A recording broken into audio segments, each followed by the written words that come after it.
प्रिय छात्रों, आज हम आपके समक्ष कबीर की विचार चेतना और उसकी प्रासंगिकता विषय पर चर्चा करेंगे। मैं कबीर की जो प्रासंगिकता है, उस प्रासंगिकता के जो बहुत सारे अंतःसूत्र हैं, उन अंतःसूत्रों पर आपसे बातचीत करेंगे।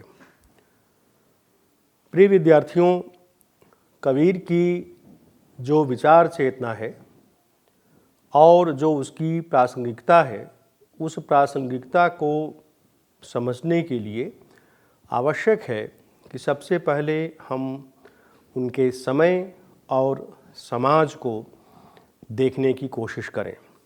आप जानते हैं कि कबीर मध्य युग में पैदा हुए थे और जिस समय वे पैदा हुए थे वह समाज सामंती ढांचे पर आधारित था। इसलिए कबीर की कविता को समझने के लिए, उनकी विचार चेतना को समझने के लिए मध्य युग का जो समाज है, उस समय के समाज के साथ साथ किन किन तरह की साधनाएं विद्यमान थीं और उन साधनाओं का प्रभाव किस प्रकार कबीर की चेतना पर पड़ता है, इन सब बिंदुओं का आकलन करना आवश्यक है। क्योंकि कबीर जिस समाज में पैदा हुए थे, वह समाज बहुत सी रूढ़ियों, अंधविश्वासों, पाखंडों इत्यादि का एक तरह से अनेक उसके आयाम दिखाई पड़ते हैं और कबीरदास उन आयामों पर अपने बड़े तीखे विचार प्रस्तुत करते हैं। सबसे पहली बात तो ये कि जो उनकी विचारधारा है या जो उनका चिंतन है, उस पर उनके जो पूर्ववर्ती चिंतक थे, उनका बहुत अधिक प्रभाव देखने को मिलता है। आपने नाथों और सिद्धों का नाम सुना होगा, जिसमें गोरखनाथ और सिद्ध सरहपाद का नाम बहुत आदर के साथ लिया जाता है, क्योंकि इन चिंतकों का प्रभाव भारतीय चेतना पर, भारतीय साधना पर बहुत था। गोरखनाथ का प्रभाव बहुत अधिक है कबीर पर, सरहपाद का बहुत प्रभाव है कबीर पर, क्योंकि जो धार्मिक रूढ़ियाँ हैं, जो पाखंड है, उसका कबीर अपनी रचनाओं में, अपने काव्य में लगातार विरोध करते हैं। उस समय का समाज बहुत सी कुरीतियों से प्रभावित था और उन कुरीतियों को दूर करने के लिए कबीर लगातार प्रयास करते हैं। इसीलिए आप देखेंगे कि वे जाति पात, वर्ण व्यवस्था, वर्ग व्यवस्था, अमीर गरीब, सांप्रदायिकता, इन तमाम चीज़ों का बहुत आक्रामक तरीके से प्रतिरोध करते हैं। इसीलिए वे अपने को ना हिंदू ना मुसलमान की कोटि में गणित करते हैं और ऐसे समाज की वो परिकल्पना करते हैं जिसमें सब बराबर हो, किसी में किसी तरह का श्रेष्ठता का भाव न हो, सब एक दूसरे का आदर करें, किसी को नीचा न दिखाएं। इसीलिए कहते हैं कि यह जो जीव है वह परमात्मा का अंश है और जितने तरह के जीव हैं इस संसार में, सब में ईश्वर का वास है। इसीलिए कहते हैं कि चाहे वो हाथी हो, चाहे वो चींटी हो, दोनों में ईश्वर विद्यमान है, परमात्मा विद्यमान है। साईं के सब जीव हैं कीरी कुंजर दोय। इसलिए किसी प्रकार का भेदभाव कबीर को स्वीकार नहीं है। इसीलिए जो विषमतावादी समाज है, विषमताग्रस्त समाज है, उस समाज की वो आलोचना करते हैं और जो सत्ता है, जो सत्ता प्रतिष्ठान है, उसकी भी वो आलोचना करते हैं। और कबीरदास अपनी बहुत सी बातें प्रतीकों के माध्यम से करते हैं। उनके जो सिंबॉलिक्स है, उनके जो उलटवासियाँ हैं, उनको समझना भी बहुत आवश्यक है, क्योंकि जब तक हम कबीर की कविता के भीतर जो अनुस्यूत, उसमें निहित जो प्रतीक पद्धति है, जब तक हम उसको नहीं समझते हैं, तब तक कबीर की जो विचार चेतना है उस पर प्रकाश नहीं पड़ता है। इसलिए हमें उनके द्वारा प्रयुक्त जो प्रतीक हैं, उन प्रतीकों को भी समझने की आवश्यकता है। जैसे उदाहरण के लिए आप देखेंगे कि कबीरदास अमीर और गरीब के भीतर का जो भेद है, जो भेद बुद्धि है, उस भेद बुद्धि का वो प्रत्याख्यान करते हैं और कुम्हार और मिट्टी के रूपक के माध्यम से वे इस चेतना का विरोध करते हैं जो मनुष्य और मनुष्य में भेद पैदा करती है। माटी कहे कुम्हार से तू का रूदे मोह, एक दिन ऐसा होएगा मैं रू दूंगी तो। इस तरह से कबीर अपने समय के ऐसे चेता हैं, ऐसे जागृत चेतना वाले व्यक्ति हैं जो समतावादी समाज की बात करते हैं। किसी तरह के भेदभाव, विषमता को वो स्वीकार नहीं करते हैं। सबसे बड़ी बात ये कि जो उस समय की धार्मिक स्थिति थी, उसमें बहुत से पाखंड, बहुत से अंधविश्वास समाये हुए थे और उन पाखंडों को, उन अंधविश्वासों को कबीर बड़ी निर्ममता के साथ उसका प्रतिरोध करते हैं, उसके प्रति उपेक्षा का भाव दिखाते हैं और इसीलिए वो एक ऐसे दर्शन की बात करते हैं जिसमें मनुष्यता सबसे ऊपर है। चंडीदास ने बहुत पहले कहा था, साबर ऊपरे मानुष सत्य ता ऊपर केव नाई। यही मनुष्यता की जो भावना है, कबीर की जो विचार चेतना है, उसके मूल में है। इसलिए कबीर जाति पाति, क्योंकि आप जानते हैं कि हमारे देश में ये जो जाति भेद की समस्या है बहुत प्राचीन है और अब तो आप देखेंगे कि इतने हजारों सालों की हमारी जो संस्कृति है, उस संस्कृति में अभी भी ये जो जाति के भेदभाव हैं अभी भी विद्यमान हैं और इसको लेकर के जो चिंतकगण हैं वो हमेशा लगातार इस प्रयास में संलग्न हैं कि जाति की जो समस्या है वो कैसे दूर की जाए। इसीलिए आप देखते हैं कि कबीरदास ब्राह्मण श्रेष्ठता की जब बात करते हैं तो उस ब्राह्मण श्रेष्ठता को वो नकारते हैं और इस बात पर बल देते हैं कि जन्म से कोई ब्राह्मण नहीं होता है, जन्म से कोई शूद्र नहीं होता है, मनुष्य अपने कर्म से होता है और ब्राह्मण भी अगर निकृष्ट कर्म करता है, बुरे कर्म करता है, तो वो ब्राह्मण नहीं है। उसके लिए कबीर ब्राह्मण की भी परिभाषा करते हैं। ब्राह्मण कौन है? जो ब्रह्म को पहचानता है। जो ब्रह्म को नहीं पहचानता, जो परमात्मा के स्वरूप को नहीं पहचानता, वह ब्राह्मण नहीं है। इसीलिए कबीरदास अक्सर जो ब्राह्मण अपनी श्रेष्ठता बताता है उस श्रेष्ठता की वे निंदा करते हैं और यहाँ तक निंदा करते हैं कि बड़ी ही आक्रामक भाषा में वो बात करते हैं। उसके लिए ब्राह्मण के लिए वो तू शब्द का प्रयोग करते हैं। आप जानते हैं कि तू का प्रयोग भाषा में किन लोगों के लिए किया जाता है, या तो उसे बहुत हम उपेक्षित मानते हैं इसलिए उसका प्रयोग करते हैं और उसके माध्यम से हम उसके भीतर का जो दुर्भाव है उस दुर्भाव को उजागर करना चाहते हैं, उसको उपेक्षित करते हैं, एक तरह से इग्नोर करते हैं।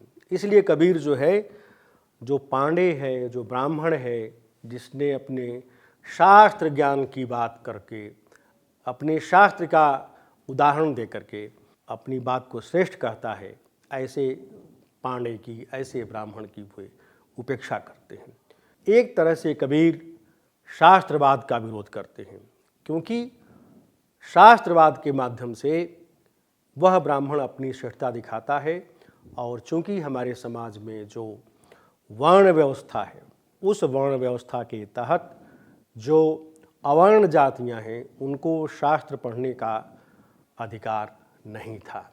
इसलिए कबीर उन शास्त्रवादियों पर प्रहार करते हैं जो शास्त्रों के माध्यम से अपनी श्रेष्ठता जाहिर करते हैं। बल्कि सबसे ऊपर कबीर के लिए भक्ति चेतना है और भक्ति से बढ़कर कबीरदास के लिए कुछ भी नहीं है। इसलिए वे ब्राह्मण को भी डांटते हैं कि पांडे कौन कुमत तुहि लागी, तू राम न जपहि अभागी।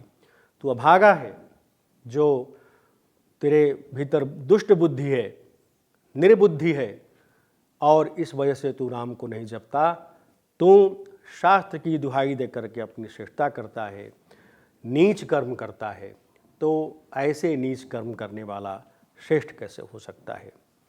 इसी तरह से आप देखेंगे कि जो सांप्रदायिकता है, सांप्रदायिकता को भी कबीरदास रेखांकित करते हैं और इसीलिए वे भले ही अपने को जुलाहा जात का मानते हैं और अपनी जात को वो यहाँ तक कि कमीनी भी कहते हैं, और इसके बावजूद उनके भीतर एक गहरा आत्मविश्वास है। यह आत्मविश्वास कबीरदास के यहाँ क्यों है, इस पर भी हमें विचार करने की आवश्यकता है। इसलिए आप देखेंगे कि कबीर जब कर्म की बात करते हैं, जब चरखा चलाने की बात करते हैं, तो कबीर एक तरह से श्रम के सौंदर्य की बात कर रहे होते हैं।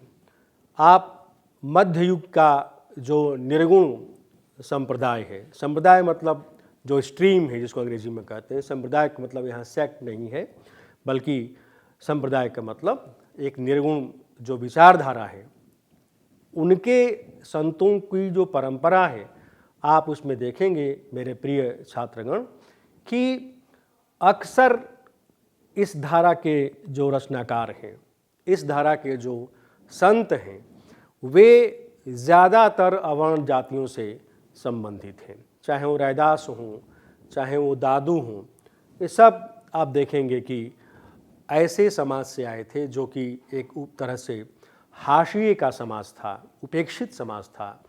ऐसे संतों के भीतर एक आत्मविश्वास का भाव दिखाई पड़ता है और उस आत्मविश्वास का कारण यह है कि ये अपने कर्म पर और कथन पर विश्वास करते थे, अपने श्रम पर भरोसा करते थे। इसीलिए उनके भीतर एक गहरा आत्मविश्वास दिखाई पड़ता है। आप कबीर को भी देखेंगे जब वो कहते हैं कि जाति जुलाहा मतिको धीर, हरस हर्ष गुण रमय कबीर। कहते हैं कि मैं जाति का जुलाहा हूँ, लेकिन मेरी बुद्धि स्थिर है, मुझे अपने इस पर भरोसा है, बुद्धि पर भरोसा है, इसलिए मैं किसी भी सत्ता प्रतिष्ठान के साथ, किसी भी सत्ता प्रतिष्ठान के समक्ष किसी तरह की मुझे चिंता नहीं होती है। इसलिए उसका ये प्रतिरोध करते हैं, उसकी उपेक्षा करते हैं और एक समान बिंदु पर ला करके, एक कॉमन मिनिमम प्लेटफॉर्म पर ला करके वो समाज को खड़ा करते हैं। इसीलिए कबीर आप देखेंगे कि कहाँ खड़े होते हैं, बाजार में खड़े होते हैं। कबीरा खड़ा बाजार में, लिए लुकाठी हाथ, जे घर जा रहे अपना, चले हमारे साथ। ये बाजार क्या है? बाजार एक तरह से संस्कृति की समग्रता का परिचायक है। आप देखते हैं कि बाजार में हिंदू भी होता है, मुसलमान भी होता है, अमीर भी होता है, गरीब भी होता है, सब तरह के लोग होते हैं। तो कबीर ऐसे स्थान पर खड़े होते हैं जहाँ से वो सबको समान भाव से देख सकते हैं। इसीलिए वो बाजार में खड़े होते हैं, क्योंकि बाजार में संस्कृति की समग्रता है। इसलिए उस बाजार में खड़े होकर के वो कहते हैं कि मेरे साथ वो चल सकता है जो अपना घर जलाए। घर जलाने का मतलब यह नहीं है कि घर में मिट्टी का तेल छिड़का या पेट्रोल छिड़का और उसके बाद उसमें माचिस से आग लगा दिया। घर जलाने का मतलब है घर जोड़ने की माया। इस घर जोड़ने की माया का बहुत अधिक उल्लेख और बहुत अधिक प्रतिरोध कबीर की कविता में आपको दिखाई पड़ेगी। इसलिए क्योंकि माया जो मुख्य उद्देश्य है संतों का, क्या उद्देश्य है? भक्ति। भक्ति यानी साधना। तो साधना में सबसे बड़ी जो बाधा है वह माया है, और इस माया के अनेक रंग हैं, अनेक रूप हैं। एक तरह से उसे बहुरूपिया कहा जाता है। अनेक रूप धारण करके वह माया जीव के समक्ष उपस्थित होती है। इसलिए इस माया से मुक्त होने की बात करते हैं कबीरदास। इसीलिए अपनी रचना में वे कनक और कामनी की बात करते हैं और इससे मुक्त होने की बात करते हैं। चैलेंज करते हैं कभी कभी तो कबीरदास कि एक कनक और कामिनी, जग में दोई फंदा, इन पे जौन बंधावई, ताका मैं बंदा। यानी ये कनक और कामिनी ये सब माया के अंग हैं। कनक मतलब धन, वित्त, कामिनी स्त्री। तो स्त्री भी आप देखेंगे कि कहीं कहीं जहाँ वो साधना में बाधक हुई है उसकी कबीर निंदा करते हैं। अब ये और बात है कि कामिनी स्त्री होती है और यह संतों को यह समझ में नहीं आता है कि कामिनी होना उसका दोष नहीं है। ये प्रकृति ने उसे दिया है, परमात्मा ने उसे दिया है। तो कहीं कहीं वे इतने आक्रामक होते हैं इस चीज़ को लेकर के कि आज के समाज में ये सवाल उठता है, प्रश्न उठता है कि स्त्री के प्रति इन संतों की कैसी दृष्टि है। यद्यपि इसका बहुत सा समाधान कबीर की कविता में ही मिलता है, जिसके माध्यम से हम कह सकते हैं कि कबीर स्त्री को एक समग्रता में देखने की कोशिश करते हैं। वह उनके यहाँ माँ भी है। माँ का बहुत खूबसूरत चित्र, बड़े खूबसूरत चित्र आपको कबीर की कविता में दिखाई पड़ेंगे। एक मैं उदाहरण दे करके अपनी बात स्पष्ट करना चाहूँगा। एक प्रसंग आता है जिसमें कबीर ने अपना जो व्यवसाय है, व्यवसाय क्या था? कपड़ा बुनना। कबीर वयन जीवी थे, जुलाहे थे, कपड़ा बुनते थे और कपड़ा बुनने के माध्यम से जो भी कुछ मिलता था वह उनके जीवन का आधार था, उसमें उनकी आजीविका चलती थी, उसमें परिवार चलता था। एक जगह कबीर की माँ का चित्र आता है जहाँ कहते हैं कि कबीर ने कपड़ा बुनना छोड़ दिया है और अपने मस्तक पर राम का नाम लिख लिया है। अब ये राम कबीर के कौन से हैं इस पर भी थोड़ा सा मैं बाद में चर्चा करूँगा। लेकिन कबीर ने राम का नाम लिख लिया, यानी सब कुछ छोड़ दिया और सारा का सारा जीवन भक्ति में लगा दिया, साधना में लगा दिया, और यहाँ तक कि अपना व्यवसाय भी छोड़ दिया। तो व्यवसाय जब छूट जाता है, जब रोजगार छूट जाता है, तो आपके परिवार के लोग कितने दुखी होते हैं, परेशान होते हैं, इसका चित्र आपको दिखाई पड़ेगा। उनकी माँ कहती है कि तन्ना बुनना तज्या कबीर, राम नाम लिख लिया शरीर, मुसी मुसी रोवे कबीर की माई, ए लड़का क्यों जीवे खुदाई। मुसी मुसी होता है छुप छुप करके। जब कबीर ने अपना व्यवसाय छोड़ दिया, रोजगार छोड़ दिया, तो उनकी माँ रोती है कि ये इसका परिवार कैसे चलेगा, ये शादीशुदा है, इसके बच्चे, कैसे चलेगा काम इसका।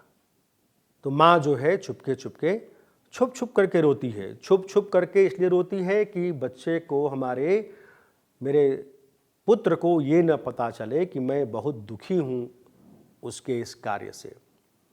लेकिन कबीर को तो भक्ति चाहिए, और भक्ति के बीच जो कुछ भी बाधाएं आती हैं, उन बाधाओं को वो एक तरह से स्वीकार नहीं करते हैं, उन बाधाओं को तोड़ना चाहते हैं। इसलिए कबीरदास आप देखेंगे। और दूसरी बात ये कि कबीर की जो कविता है उसमें बहुत सी चीज़ें मिलती हैं, और इतने सारे उसके आयाम हैं कि उन सभी आयामों पर बहुत संक्षेप में भी विचार किया जाएगा तब भी बहुत हमें उसके लिए समय चाहिए। लेकिन मैं कुछ उनके मुख्य बिंदुओं को आपके समक्ष रखना चाहूँगा। उस समय की जो आर्थिक स्थिति है, आज आप देखते हैं कि हमारे जो किसान हैं वे कितने परेशान हैं, और उनकी परेशानी का सबब यह है कि अब उनको आंदोलन तक करना पड़ता है, लंबा आंदोलन करना पड़ता है। और अब तक, आज तक किसान की समस्याएं ज्यों कई त्यों बनी हुई हैं। ये तब भी होता था, कबीर के समय भी होता था, और बहुत से इतिहासकारों ने इस बात का संदर्भ दिया है कि किस तरह जो सामंती समाज था, क्योंकि कबीर कालीन जो समाज था वो सामंती ढांचे पर बना हुआ समाज था, जिसमें शोषण बहुत होता था। खास करके जो जमींदार होते थे वे किसानों की ज़मीन नाप लेते थे, और लगान इतना ज़्यादा उनको देना पड़ता था कि वे उस लगान के जो पैसे थे वो चुका नहीं पाते थे, और किस तरह से वो बेचारे परेशान होते थे, इसका एक चित्र कबीर की कविता में मिलता है। जहाँ पर गांव के जो ठाकुर होते थे उनको अगर खेत नहीं जोतते थे कम मजदूरी पर, तब उनके खेत को छीन लेते थे। कबीर कहते हैं, गाय को ठाकुर खेत को नापे, कायित खर्च न पारे। गांव का ठाकुर जो था वो खेत नाप लेता था, कायस्थ के इतना सारा पैसा उधार होता था कि उसका कभी जो ऋण था वो कभी पूरा ही नहीं होता था, और वो इसी तरह से बेचारे वो गरीबी में जीते थे और गरीबी में ही मर जाते थे। तो इस तरह से आप देखेंगे कि उस समय की जो आर्थिक स्थिति थी उस पर भी कबीर प्रकाश डालते हैं, और किस तरह से गरीबी और असहाय और दयनीयता होती थी। बल्कि दूसरी तरफ आप देखेंगे कि एक तरफ किसानों की हालत ये थी, और दूसरी तरफ जो दस्तकारी करने वाले थे, तो कबीर जुलाहा जात के थे, और जुलाहा जात ऐसी होती है, अगर आप गांव में जाएं तो ऐसा नहीं होता कि लगता है केवल वही मुसलमान ही है, बल्कि हिंदू और मुसलमान दोनों बड़ी निकटता के साथ, बड़ी आंतरिकता के साथ रहते हैं। और आपको अगर न बताया जाए कि ये जुलाहा है तो ये पता ही नहीं चलता है कि वो हिंदू है या मुसलमान है। शायद इसी अर्थ में कबीरदास ना हिंदू थे ना मुसलमान थे। लेकिन आज आप देखेंगे कि समाज में कितना मुश्किल है कि आपकी कोई आइडेंटिटी न हो, और आपका कोई दोस्त न हो और कोई दुश्मन न हो, ऐसा हो नहीं सकता है। लेकिन कबीर कहते हैं कि ना काहू से दोस्ती ना काहू से बैर। जिस समाज में आप रहते हैं उस समाज में दुश्मन न हो जाए, आपके मित्र न हो, यह मुश्किल काम है। तो कबीर कहना ये चाहते हैं कि हम ऐसा समाज निर्मित करें जिसमें हमारा कोई दुश्मन न हो, हमारा कोई मित्र ही मित्र हमारे सब हों, लेकिन मित्र भी वह अच्छा होता है जो विवेकवान हो, ज्ञानवान हो। इसीलिए आप देखेंगे कि कबीरदास अपनी वाणी में ज्ञान की बात बहुत करते हैं। बिना ज्ञान के वे और किसी बात को स्वीकार नहीं करते हैं। इसीलिए आप देखेंगे कि वो जो सामाजिक रूढ़ियाँ हैं, अंधविश्वास है, पाखंड है, वो सब पर प्रहार करते हैं। और सबसे बड़ी बात कि अंधविश्वास, आज भी हमारे समाज में अंधविश्वास भरा हुआ है। आज भी लोग ईश्वर के नाम पर अपना सर्वस्व न्यौछावर करने को तैयार हैं, लेकिन ये उनको नहीं मालूम है कि ये विवेक नहीं है उनको कि किसमें क्या अच्छा है और क्या बुरा है, इसकी पहचान उन्हें नहीं है। और इसीलिए कई बार वो माया जाल में फंस जाते हैं। और इसके सबसे बड़े उदाहरण आज के समाज में आप देखेंगे कि किस तरह का पाखंड हमारे समाज में है, किस तरह का अंधविश्वास हमारे समाज में है। आज भी लोग कई तीर्थस्थलों पर जाते हैं और वहाँ कई तरह के दुराचार वहाँ होते हैं और इस तरह के आपको रेफरेंसेज मिल जाएंगे, संदर्भ मिल जाएंगे, लेकिन फिर भी हमारे समाज में इस तरह की कुरीतियाँ, इस तरह के अंधविश्वास, इस तरह के पाखंड विद्यमान है।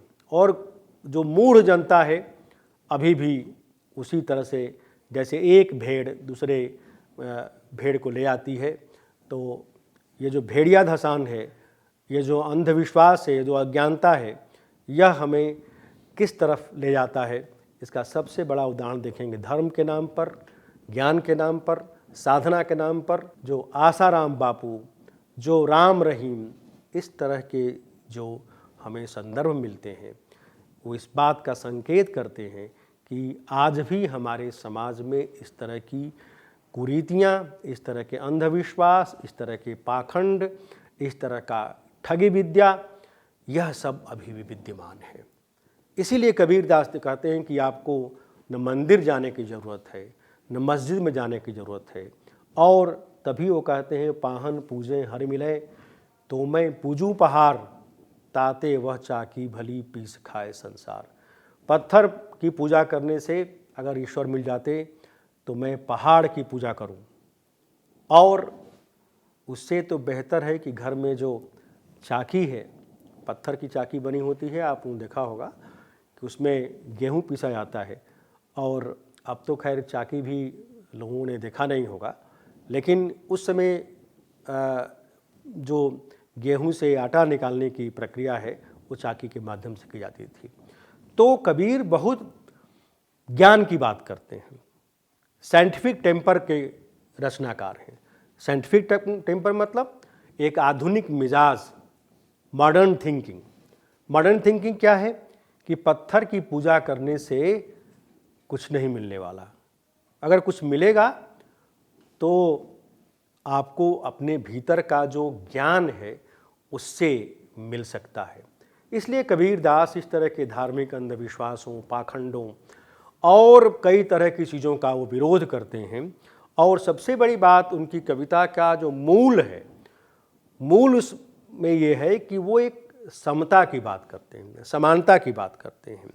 और जो सांप्रदायिकता है, जो विवेकहीनता है, इस तरह की चीज़ों का, जो अगतिशील हैं, जो विकास विरोधी हैं, इस तरह की बातों का वो विरोध करते हैं।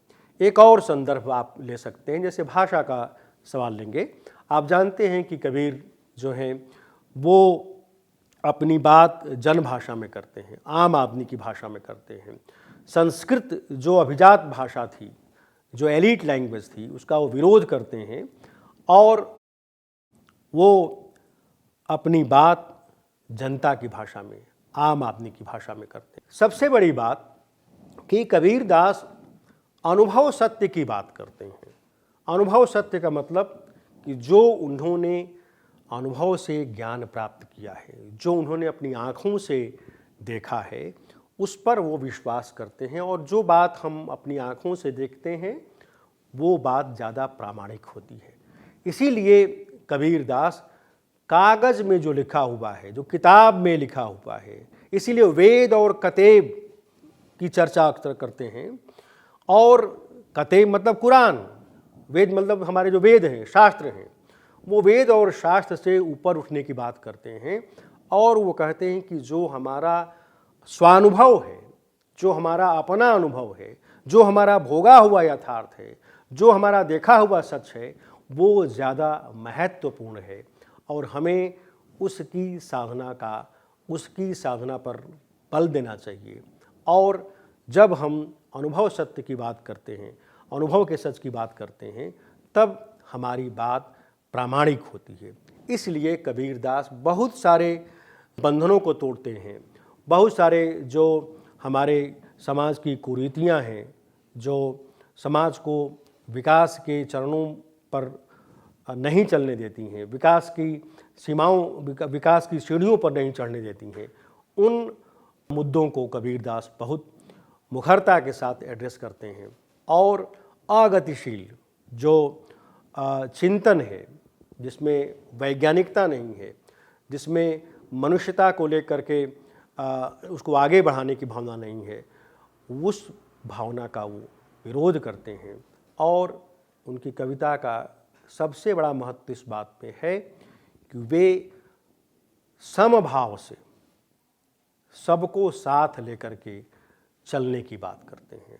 लेकिन वही बात कि इसमें वही चल सकता है जो कबीर का समान धर्मा होगा, जो अपने व्यक्तिगत राग द्वेष को छोड़ करके, जो अपनी विवेकहीनता को छोड़ करके विवेक बुद्धि के साथ चलेगा, वही कबीर का सच्चा साथी हो सकता है।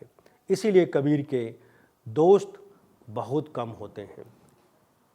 तो कबीर की जो कविता है वह आज भी हमें इसलिए प्रासंगिक है कि आज से 600 साल पहले भी जिन समस्याओं से हम जूझ रहे थे, जिन समस्याओं से हम परेशान थे, वे समस्याएं हमें आज भी कहीं न किसी रूप में मथती हैं, हमें परेशान करती हैं। और कबीर की कविता उससे निपटने का, उससे निवृत्ति पाने का, उससे मुक्त होने का कहीं न कहीं रास्ता दिखाती है। धन्यवाद।